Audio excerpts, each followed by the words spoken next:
Et bonjour les compagnons, aujourd'hui je vais vous présenter la Home Pro, la box ultime qui se fait actuellement et qui fait parler d'elle. Donc on va faire un tour d'horizon de la plateforme. Je tiens à signaler que tout se passe sur le cloud, rien n'est en local, contrairement à JDOM ou Home Assistant que j'apprécie particulièrement. Du coup, j'ai tenu à faire cette vidéo parce que l'interface est à présenter ainsi. Elle est assez complète et très très simple d'accès, surtout pour les novices. Donc, dans la première étape, pour l'installation de la box, regardez notre article. Le lien est dans la description. Et puis, une fois que l'installation est faite, on arrive sur cette interface avec, bien sûr, le login, le compte qui est relié directement à la plateforme cloud. Donc, dans cette vidéo, ce qu'on va faire, on va faire un petit tour d'horizon et je vais installer trois prises, une en Zigbee, une en Z-Wave. La Zigbee, pardon, c'est Aquara, la Z-Wave, c'est une Fibaro et une prise qui a le protocole Mater. Donc j'ai pas rencontré de soucis particuliers, on va pouvoir y aller. Donc en haut à droite, vous avez votre compte.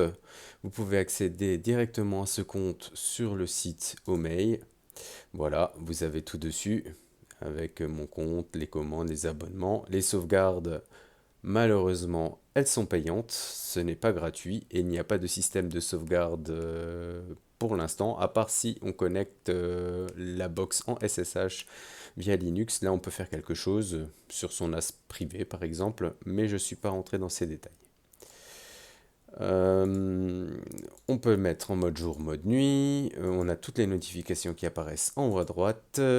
Ensuite, on a un petit bouton plus pour ajouter un nouveau produit. Donc, on a accès à la base de données pro et à la base de données communauté.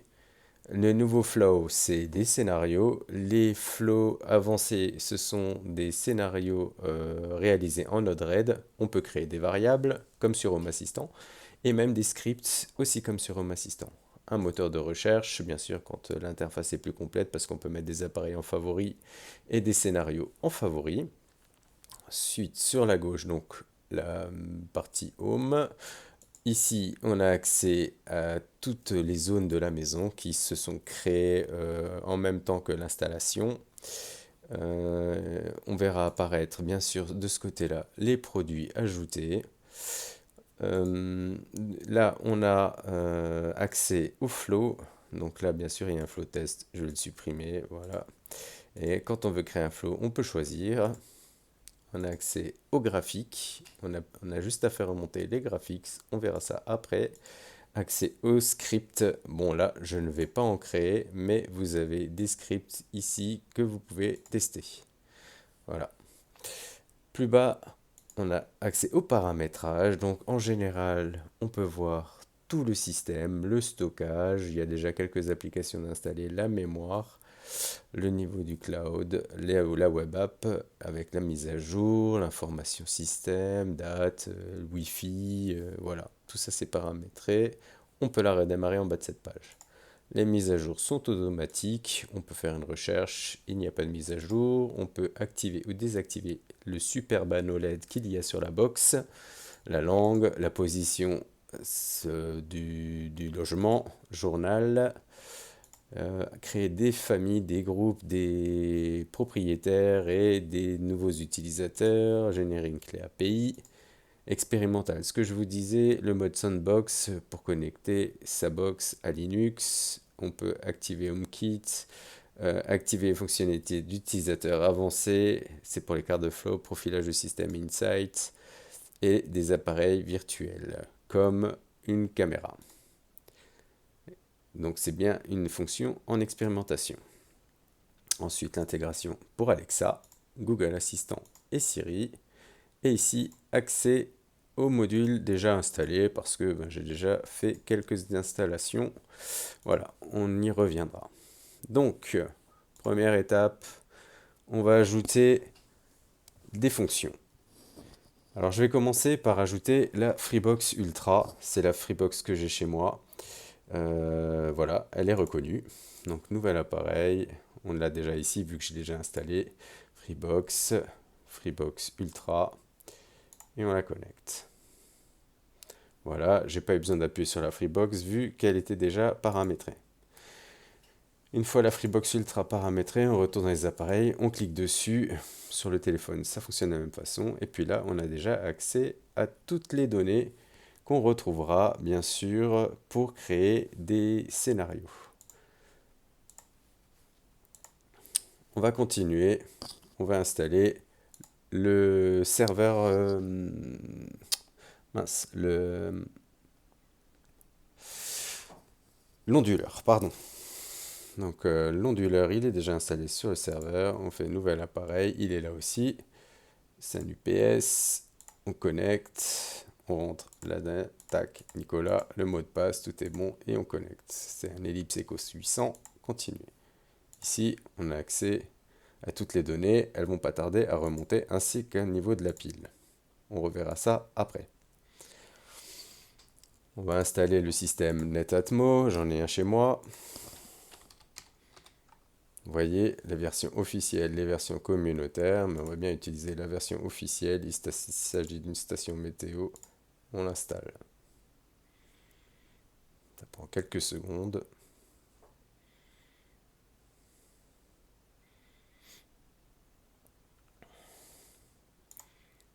Ah, elle n'a pas voulu. On va réessayer.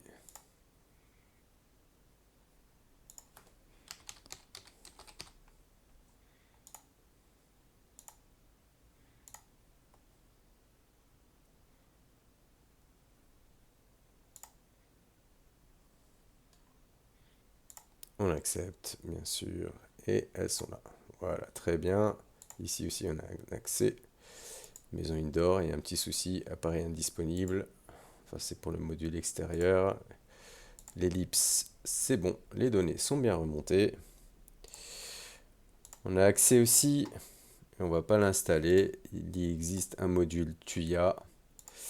Vous voyez, où quelques capteurs sont intégrés, mais pas énormément. Après, sur TUIA, c'est par famille de modules. Hein. Pour ceux que ça intéresse, sur Home Assistant, pour avoir un NVR, un gestionnaire de caméra, on retrouve le fameux FreeGate qui a été créé pour Home Assistant. On peut l'installer, c'est tout simple. Il va nous demander de rentrer l'adresse du serveur FreeGate qui est installé sur un NAS. Voilà.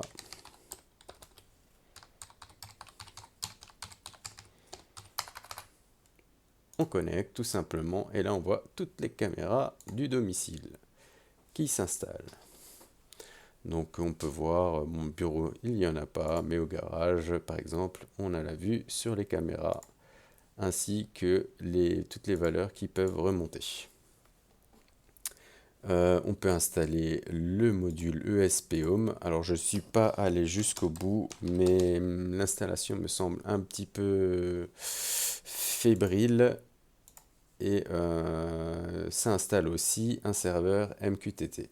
Donc là, vous avez juste à installer. Après, l'interface de connexion, je ne l'ai pas utilisée, mais elle est en fonction. Dans un second temps, maintenant, on va installer 3 systèmes différents sur 3 puces différentes, sur 3 protocoles différents. Et je vais aussi vous montrer la commande infrarouge, car cette box intègre l'infrarouge. Et du coup, vous pouvez commander votre téléviseur, votre climatiseur ou autre, bien entendu, s'il est reconnu. Et pour moi, ça a été le cas avec une clé TCL. Donc là, vous faites nouvel appareil, vous allez sur Home. Vous avez tous les protocoles, caméra virtuelle si vous voulez rajouter une caméra, bouton virtuel, infrarouge, Matter, un socket, Z-Wave et Zigbee. Alors l'infrarouge, tout simplement, vous cliquez dessus, vous connectez, vous cherchez une télé par exemple. Alors moi j'ai une Google TV série et là vous testez. Si c'est bon, vous faites suivant et ça ajoute. Alors moi, elle fonctionne. Hein. Donc on peut l'activer et elle est bien là. Du coup, on peut faire marche, arrêt, sélectionner les curseurs, les modifier. et l'historique. Voilà. On retourne. Donc ça, c'était pour la partie infrarouge. Nouvel appareil. Homey. On va installer un module Z-Wave. Connecté. On branche.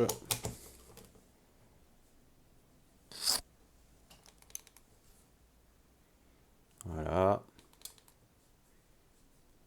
On la perd, hein, bien sûr. 3 clics pour le Fibaro. Il l'a reconnu. On installe et on connecte. Voilà, il est ici. Donc il n'y a rien de branché dessus, donc il n'y aura pas de valeur reconnue. On a le bouton avec l'icône qui change, ainsi que l'historique. On va installer un module Zigbee maintenant, de la marque Aqara. Alors on peut aussi passer, bien entendu, par marque. Vous pouvez très bien installer le module Aqara ici et ensuite intégrer la prise. D'ailleurs, on va le faire. On n'est pas obligé de passer par Homey, hein. Donc là, vous l'avez ici, comme j'ai fait pour le Z-Wave. On va faire Aqara. On va installer le module officiel. On sélectionne notre prise. Je crois que c'est celle-là. Non, c'est celle-là. Installer, connecter. Installe l'appli.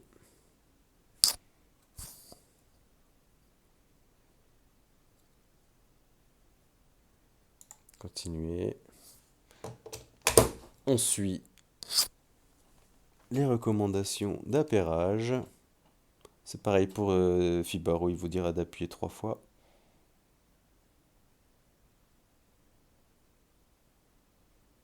Voilà, on y est. Et ça y est, c'est dedans. Donc là, pareil, on a la puissance, l'interrupteur, l'historique. Donc l'interrupteur, on appuie, c'est bien reconnu, ça s'allume. Et dernier point, assez intéressant, Mater.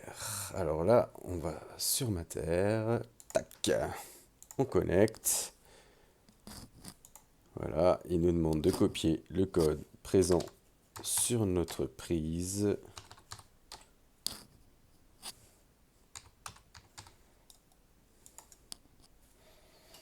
Il recherche, donc on met le module, on le branche, on le met en appairage.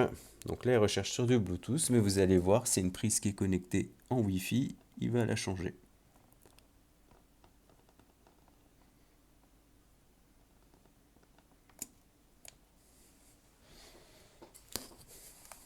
Un instant, je fais l'appairage qui est 10 secondes.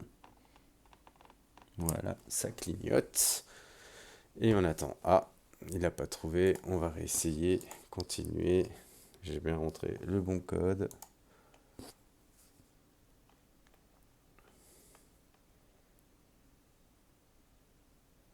Il faut être un peu patient. Connexion en cours. Après, c'est un protocole qui est encore en perpétuelle évolution, qui est très très jeune. Du coup, tout ne fonctionne pas correctement ou du premier coup. Mais bon, là, vous voyez, il est passé en mode Wi-Fi, donc c'est déjà très bien. Et voilà, c'est reconnu. Alors, elle est bien là, la prise. On l'a. On retrouve simplement la fonction interrupteur et la fonction historique. Il n'y a pas d'autre fonction sur cette prise, mais vous pouvez l'allumer et l'éteindre. Là, nous avons nos modules installés. Vous pouvez les avoir sous forme de liste. Alors là, c'est très bien. Vous avez l'état en direct. Vous pouvez l'allumer ici. Vous avez l'état des batteries et l'énergie consommée. Là, il n'y en a pas, mais alors, ça remonte. Vous pouvez les mettre au favori. On va mettre l'éclipse en favori. Du coup, vous l'avez sur le bureau. Je me suis trompé, peut-être. Est ajouté, vous n'êtes pas pareil. Favori, voilà, il est là. Et je vais installer une caméra, c'est pas bon.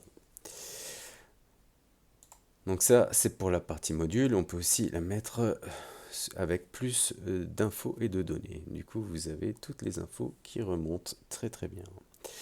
On va créer deux petits scénarios tout simples. C'est juste pour vous montrer les fonctions. Alors, on va créer un scénario en mode standard. Donc là, on arrive sur la page. On peut créer une variable si on a besoin d'une variable. On va rentrer test 1. Quand, donc c'est un si alors sinon. Ajouter. Et là, on a un panel de toutes les fonctions disponibles, y compris celles des modules qui ont été installés. Donc, vous avez sur maison, la zone est devenue active depuis, avec les minutes. La fonction alarme d'un appareil est arrêtée, la valeur d'un appareil a changé. Si vous allez sur une des caméras, vous pouvez avoir sur objet détecté, donc ça, vous pouvez le mettre en avant. Pareil, si vous avez une coupure de courant, ça sera cette fonction à mettre quand garage, jardin, voilà. Il y a activer, désactiver pour Mater. C'est pas super développé, mais bon, il y a pas mal de fonctions. Là, vous avez beaucoup plus de fonctions. Quand vous avez, voyez, vous pouvez mettre cette fonction, celle-là. Enfin, toutes les fonctions compteur électrique à changer. Pour le Zigbee, c'est pareil. Donc, vous voyez, vous avez même par ordre des plus populaires. Comme rien n'est branché dessus pour l'instant, on va passer sur des autres fonctions. Donc vous les avez aussi par zone, hein. Vous pouvez aller par zone. Les zones ont changé. Voilà. Les alarmes. Vous avez une alarme se déclenche, temps de minutes, le réveil, alarme et minutes. Les applications, la date et l'heure. Tout est déjà paramétré. Il y a juste à sélectionner. Vous allez voir, c'est très simple.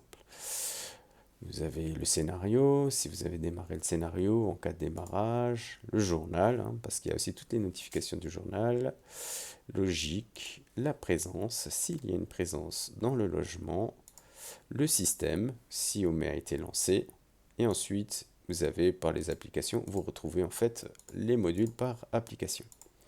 Donc là on va créer un scénario tout simple, on va dire quand le soleil se lève dans 0 minutes, donc tout de suite, et s'il y a une présence, par exemple, on pourrait la rajouter, alors on va rajouter une notification. Alors vous avez 3 notifications, envoyer un message à l'utilisateur, envoyer l'image à l'utilisateur, envoyer un message en morse.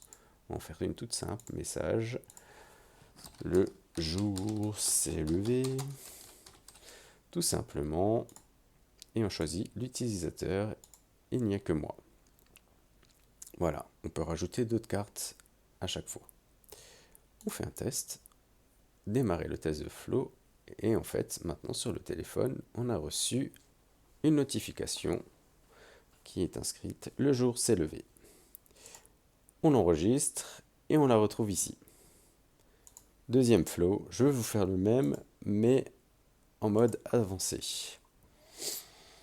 Donc là, vous avez quelques exemples. On va les supprimer en les sélectionnant. C'est super bien fait.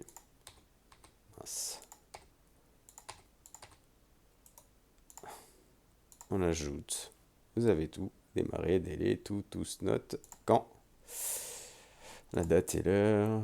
Le soleil. On met ça. On ajoute. Alors. Une notification. Et on envoie ici. Quand le soleil se lève, tac, on relie l'une à l'autre. Tout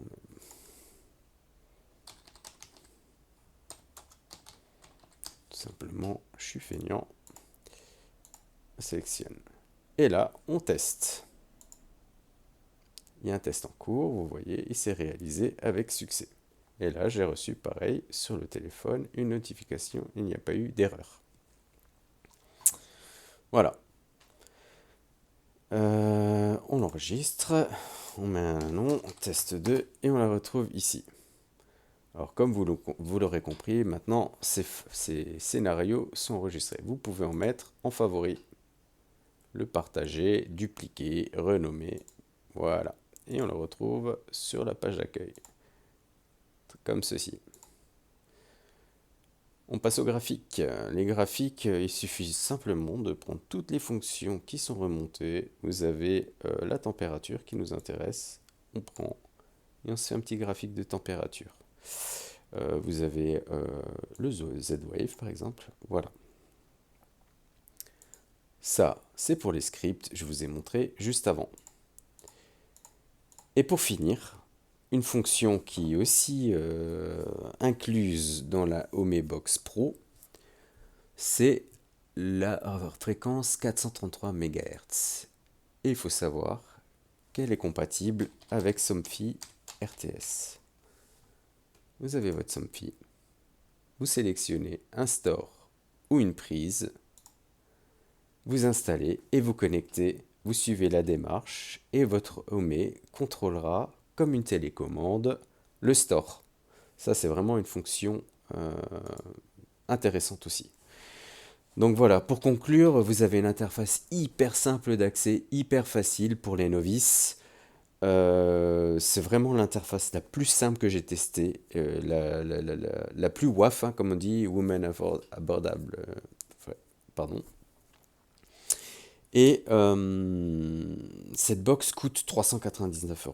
Alors, le prix est très très élevé. Par contre, dedans, vous avez le mode infrarouge, la fréquence 433, Zigbee, Z-Wave, Matter, Thread. Vous avez tout ça. Le seul aspect négatif, le gros aspect négatif, mis à part le prix qui est quand même relativement élevé, parce que ça coûte quasiment le double du prix d'une box Home Assistant Green avec clé Zigbee, Z-Wave, mais elle est très complète. Et le gros aspect négatif, oui, je reviens dessus par rapport au prix. En plus du prix, pardon, c'est le fait que tout se passe sur le cloud. On dépend tous d'un serveur externe stocké par Atom, qui est une société allemande, mais on ne sait pas du tout ce qui est fait des données. Et surtout, le piratage actuel des serveurs est très très conséquent. On n'est jamais à l'abri de se faire piquer toutes ces données. Mais à part ça, c'est une box que je recommande à tout le monde et surtout à tous les novices. Surtout, et en plus de ça, la communauté est très très développée. Ils ont un forum, bref, vous retrouvez tous ces liens sur notre article du blog ou en bas de cet article. Je vous remercie à tous et je vous dis salut les compagnons.